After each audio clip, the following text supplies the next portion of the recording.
ہماری زندگی جس وجہ سے تباہ ہوئی ہے وہ زندگی اس وجہ سے تباہ ہوئی کہ ہم نمائشی زندگی گزار رہے ہیں۔ ہم میں سے ہر شخص ایک اسٹیٹس چاہتا ہے، ہم میں سے ہر شخص اپنا مقام برقرار رکھنا چاہتا ہے۔ اللہ کے بندو، دنیا کا اسٹیٹس اور دنیا کا مقام کوئی چیز نہیں ہے جس کے پیچھے میں اور آپ بھاگ رہے ہیں، کچھ بھی نہیں ہے، نظر کا دھوکہ ہے۔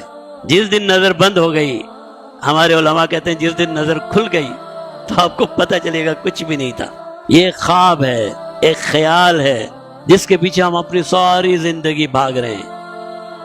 اللہ نے آمدنی دی ہے، حلال کھا، اچھا کھا، عمدہ کھا، لیکن لوگوں کو دکھانے کے لیے نہ کھا۔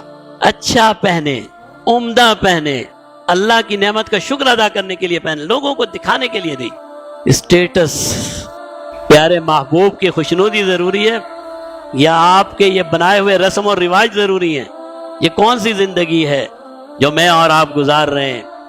دوسروں کو اپنا غلام سمجھنا اور کسی مسلمان پر فوقیت دکھانا اور کسی مسلمان کو اپنے مال، دولت، خاندان یا نسب کی وجہ سے ذلیل کرنا، یہ وہ راستہ ہے، آج نہیں تو کل آپ کو جواب دینا پڑے گا۔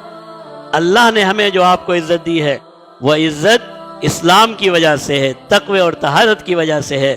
اس لیے ہمیشہ یاد رکھیے، سادہ زندگی گزارنی ہے اور اسراف سے اور تنگی سے بچ کر رہنا ہے۔